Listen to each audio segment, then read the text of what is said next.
আজকে আপনাদেরকে দেখানোর জন্য আসছি সিলেটের লুকায়িত একটা সৌন্দর্য। সরাসরি ভারতের পাহাড় থেকে নেমে আসা ঝর্ণার পাহাড়ি যে ঝর্ণা, এটি হচ্ছে এমন একটা ছড়া উৎপত্তি হয়েছে। তো এটার নাম হচ্ছে উৎমাছড়া। আমার পিছনে দেখতে পারতেছেন ভারতের বর্ডার, এবং এই পাশটাও ভারত, আমি আছি বাংলাদেশের মধ্যে। আর এত সুন্দর এলাকা যা আসলে না দেখলে নিজ চোখে বোঝার মতো নয়।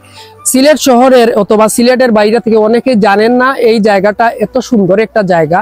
তো আমি আজকে ঘুরে ঘুরে আপনাদেরকে পুরা এরিয়াটা দেখাবো।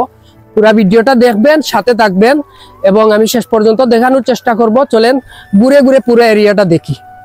এই এরিয়াটা এত সুন্দর একটা এরিয়া, যেটা কোম্পানিগঞ্জ উপজেলার মধ্যে পড়ছে।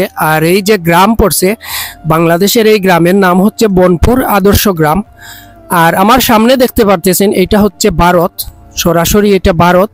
আর আমরা এই পার হচ্ছে বাংলাদেশ। আবার আমার ওই পাশে একটা ব্রিজ আছে, ব্রিজটা হচ্ছে ভারতের ব্রিজ।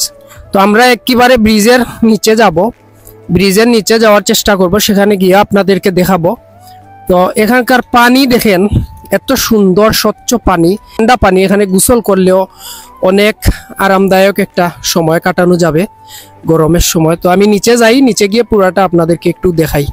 মূল ভিডিওতে যাওয়ার আগে আসেন আমরা একটু জেনে নেই কিভাবে আমরা এই জায়গায় আসতে পারি। তো প্রথমে আপনাদেরকে আসতে হলে যেতে হবে কোম্পানিগঞ্জ উপজেলায়। আর কোম্পানিগঞ্জ উপজেলা থেকে ভুলাগঞ্জ সাদাপাথরের যেই রাস্তাটা গেছে, সাদাপাথর যাওয়ার কিছু আগে ডান দিকে দোলাই নদী পার হওয়ার একটা ব্রিজ আছে। আমি ব্রিজটার নাম এই মুহূর্তে সঠিক বলতে পারতেছি না। ওই ব্রিজটা পার হয়ে আপনারা দয়ার বাজার চলে যাবেন। দয়ার বাজার থেকে যে রাস্তাটা গেছে ওই রাস্তা ধরে 7-8 কিলোমিটার জায়গা রাইড করলেই আপনারা পেয়ে যাবেন এই সুন্দর জায়গা উৎমাছড়া। তো এখানে আসার পরে আমাদের চোখে প্রথমে যে জিনিসটা পড়লো, পাথর ভাঙার দৃশ্য।